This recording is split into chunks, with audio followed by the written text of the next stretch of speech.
ನಮಸ್ಕಾರ ಸ್ನೇಹಿತರೆ, Karnataka Kannada TV YouTube ಚಾನಲ್ಗೆ ಸ್ವಾಗತ. ಇವತ್ತಿನ ವಿಷಯ ಕೇಳಿದ್ರೆ ನಿಜಕ್ಕೂ ನೀವು ನಂಬಲ್ಲ, ಹೀಗೂ ಉಂಟೆ ಅನ್ನೋ ಭಾವನೆ ನಿಮ್ಮಲ್ಲಿ ಬರುತ್ತದೆ.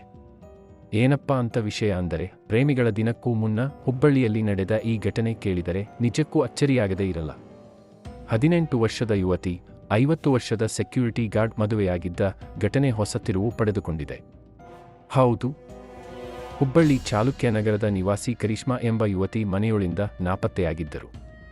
ಮನೆಯವರು ಎಲ್ಲಿ ಹೋದಳು, ಏನಾಯ್ತು ಎಂದು ಕಂಗಾಲಾಗಿದ್ರು. ಕೊನೆಗೆ ಬಯಲಿಗೆ ಬಂದ ಸತ್ಯ.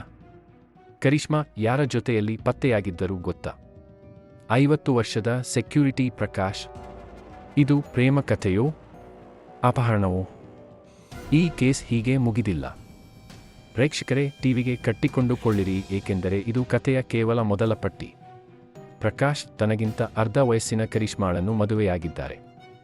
ಈ ಸುದ್ದಿ ಅಲ್ಲೇ ಹತ್ತಿರವಾಸಿಗಳು ಕೇಳಿದಾಗಲೂ ಶಾಕ್ ಆಗಿದ್ದಾರೆ. ಆದರೆ ಇದು ಒಪ್ಪಿಗೆಯ ಮದುವೆಯಾಗಿತ್ತ? ಇಲ್ಲ, ಇಲ್ಲಿ ಕಹಿ ಸತ್ಯ ಇನ್ನೂ ಬಾಕಿ ಇದೆ. ಮದುವೆಯಾದ ಕೆಲ ದಿನಗಳಲ್ಲೇ ಕರಿಷ್ಮಾ ಮನೆಗೆ ವಾಪಸ್ ಬಂದಿದ್ದಾರೆ. ಮನೆಗೆ ಬಂದ ತಕ್ಷಣ ಅವರು ಮಾಡಿದ ಶಾಕ್ ಕೊಡೋ ದೃಢೀಕರಣವೇನು ಗೊತ್ತಾ? ನಾನು ಪ್ರೀತಿಸಿ ಮದುವೆಯಾಗಿಲ್ಲ, ನನ್ನನ್ನು ಬಲವಂತವಾಗಿ ಕರೆದುಕೊಂಡು ಹೋಗಿ ಮದುವೆ ಮಾಡಿಸಿದ್ದಾರೆ ಎಂದು ಪೊಲೀಸರಿಗೆ ದೂರು ನೀಡಿದ್ದಾರೆ. ಈ ಮಾಹಿತಿಯಾಧಾರದಲ್ಲಿ ಹುಬ್ಬಳ್ಳಿಯ ಕೇಶವಾಪುರ ಪೊಲೀಸರು ಪ್ರಕಾಶ್ರನ್ನು ಬಂಧಿಸಿದ್ದಾರೆ. ಆದರೆ ಪ್ರೇಕ್ಷಕರೇ, ಈ ಪ್ರಕರಣದಲ್ಲಿ ಮತ್ತೊಂದು ಸೀಕ್ರೆಟ್ ಇದೆ. ಮದುವೆಗೂ ಮುನ್ನ ಕಳೆದ 1 ವರ್ಷದಿಂದ ಪ್ರಕಾಶ್ ಕರಿಷ್ಮಾಳನ್ನು ಪೀಡಿಸುತ್ತಿದ್ದ. ಈ ಕೇಸಿನ ಸಂಪೂರ್ಣ ನಿಜಾಂಶ ಗೊತ್ತಾಗಲು ನಮ್ಮ ಕರ್ನಾಟಕ ಕನ್ನಡ ಟಿವಿ ಯೂಟ್ಯೂಬ್ ಚಾನೆಲ್ಗೆ ಸಬ್ಸ್ಕ್ರೈಬ್ ಆಗಿ. ನಾನು ನಿಮ್ಮ ಪ್ರೀತಿಯ AI ಆಂಕರ್ ಚೇತನರಾಜ್. ಧನ್ಯವಾದಗಳು.